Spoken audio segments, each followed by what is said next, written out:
अस्सलामुअलैकुम दोस्तों, welcome to my channel. मैं हूं आपका दोस्त और होस्ट इशफीक। दोस्तों, कुरान पाक का हिफ़्ज़ करना एक बहुत बड़ी सआदत है और अल्लाह पाक ने जिन लोगों को ये नेमत और सआदत बख्शी है वो बहुत ही खुश नसीब हैं। एक रिवायत के मुताबिक कहा जाता है कि कुरान पाक का हाफिज़ रोज़े क़यामत अपने अहले खाना की बख्शिश की दरख्वास्त अल्लाह पाक से कर सकेगा और ये एक बहुत बड़ा एज़ाज़ होगा उसके लिए। तो चलते हैं टॉपिक की तरफ। मैं आपको उन खिलाड़ियों और शोबिस तारों के नाम बताऊंगा जिन्होंने कुरान पाक हिफ़्ज़ किया है। सबसे पहले आते हैं हम मोहम्मद हफीज़ की तरफ। ये पाकिस्तानी टीम के बहुत बड़े खिलाड़ी हैं और इनको प्रोफेसर के नाम से भी आप जानते हैं। इन्होंने भी कुरान पाक बचपन में ही हिफ़्ज़ कर लिया था और ये इसमें बहुत माहिर हैं कुरान पाक की तिलावत करने में। इनको प्रोफेसर के नाम से शोहरत मिली। ये साबिक़ कौमी क्रिकेट टीम के कप्तान हैं। इनका ताल्लुक़ फैसलाबाद से है और इनकी बैटिंग और बाउलिंग दोनों ही ज़बरदस्त रही हैं। मैं इनका बहुत बड़ा फ़ैन हूँ मोहम्मद हफीज़ का। दूसरे नंबर पे आते हैं जनाब मोहम्मद रिजवान। ये भी बहुत ही डैशिंग खिलाड़ी हैं जनाब। बीमारी के बावजूद क्रिकेट खेलने मैदान में पहुँच जाते हैं और ये सादत कुरान पाक की हिफ़्ज़ करने की उन्होंने बताया कि बचपन में ही मैं बहुत ज़्यादा इस मामले में मुख्तार था कि मैं कुरान पाक कब पूरा हिफ़्ज़ कर लूँगा और अल्लाह पाक ने इनको ये सादत बख्शी और कुरान पाक इन्होंने हिफ़्ज़ कर लिया। ये इनके लिए एक बहुत बड़ा एज़ाज़ है। आपने इनको अक्सर देखा होगा कि मैच के दौरान ग्राउंड में ये खेल रोक कर नमाज के टाइम लाजमी तौर पे चाहे दुनिया की कोई भी ग्राउंड हो, नमाज इन्होंने नहीं छोड़नी, वहाँ पे नमाज़ पढ़नी शुरू कर देते हैं और बहुत अच्छे खिलाड़ी हैं। तीसरे नंबर पे आते हैं हम सरफराज अहमद।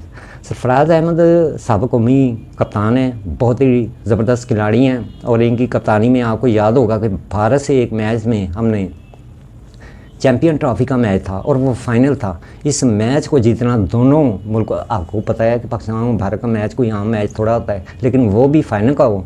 तो सरफराज अहमद की कप्तानी में पाकिस्तान ने चैम्पियंस ट्रॉफ़ी के फ़ाइनल में फ़तह हासिल की। ये एक बहुत बड़ा एज़ाज़ है। सरफराज खुद कुरान पाक के हाफिज़ हैं और ये इनके लिए एक बहुत बड़ी सादत है। ये कहते हैं कि ये अल्लाह पाक ने ये सादत मुझे बख्शी है, तो मैं अल्लाह पाक का बहुत शुक्रगुज़ार हूँ।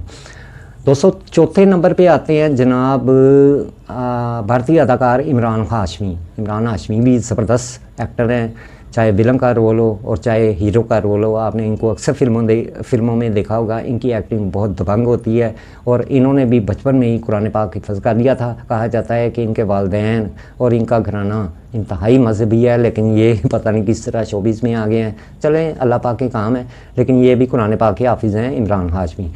उसके बाद नाम आता है जनाब ज़बरदस्त और अपनी अदाकारी से दूसरों को दंग कर देने वाले अदाकार कादर ख़ान का। कादर ख़ान ने भी बचपन में ही कुरान पाक हिफ़्ज़ कर लिया था। ये बॉलीवुड की 300 से ज़ायद फ़िल्मों में काम कर चुके हैं और इनमें इन्होंने जो रोल अदा किए हैं वो एक यादगार और लाजवाब किरदार बन गए हैं और नए आने वालों को इनकी फ़िल्में देखनी चाहिए। इन्होंने कॉमेडी से लेकर और बाप के रोल तक हर किस्म के किरदार में ऐसी जानदार एक्टिंग की है कि सब इनके बहुत बड़े फ़ैन हैं।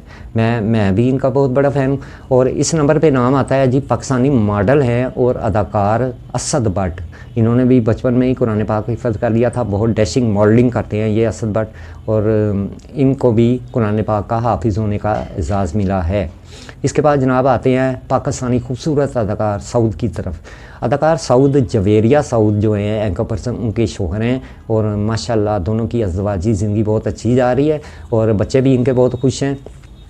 अदाकार सऊद का ताल्लुक़ भी इंतहाई मजहबी घराने से है और इन्होंने भी अपने बचपन में ही कुरान पाक हिफ़्ज़ कर लिया था। इनका कहना है कि मेरे वालिदैन इंतहाई मजहबी हैं, लेकिन मैं ही फ़िल्मों की तरफ आ गया हूँ, लेकिन ये मेरा एक प्रोफेशन है। मज़हब और प्रोफेशन अपनी जगह है। अदाकार सऊद की ये अदाकारी में ज़्यादातर उन्होंने जो किरदार अदा किया और जिनसे उनको शोहरत मिली है वो किरदार हैं विलन के और इन किरदारों में उन्होंने एक नई जिद्दत दी है जिसे कह सकते हैं। ये कारी वही ज़फ़र कासमी के भतीजे भी हैं जो मशहूर नात ख्वां हैं। कारी वही ज़फ़र कासमी आपको याद है कि PTV के बहुत बड़े नात ख्वां हैं और अभी माशाल्लाह उनकी नातें वगैरह आती रहती हैं। तो इस नंबर पे 10वां नाम आता है जनाब शफ़क़त चीमा का। अदाकार शफ़क़त चीमा ने अपनी अदाकारी से अपने मदाहों के दिलों में बहुत बड़ा मकाम बनाया है। ये अक्सर विलन के रोल में नज़र आते हैं, लेकिन इनकी अदाकारी और इनकी आम ज़िंदगी में बहुत फ़र्क है। ये आम ज़िंदगी में इंतहाई नफीस, मीठे, स्वीट और मिलनसार आदमी हैं, जबकि फ़िल्मों में आप इनको अक्सर मार धाड़ करते हुए, लोगों का कत्लेआम करते हुए और ललकारते हुए और इस किस्म के रोल्स में यानी दहशतनाक किस्म के रोल में आपको नज़र आते हैं। लेकिन इनकी कई फिल्में ऐसी भी हैं जिन्होंने शफ़क़त चीमा ने मुस्बत रोल अदा किए हैं। तो मैं शफ़क़त चीमा साहब से मिला हूँ और उनकी अदाकारी और उनकी आम ज़िंदगी में बहुत फ़र्क है। वो आम ज़िंदगी में बहुत ही नफीस आदमी कह सकते हैं और एक्टर की बजाय वो आपको एक आम आदमी के रोल में ही नज़र आते हैं। दोस्तों, वीडियो लाइक और पसंद ज़रूर कर दें अगर आपको पसंद आई हो तो। शुक्रिया।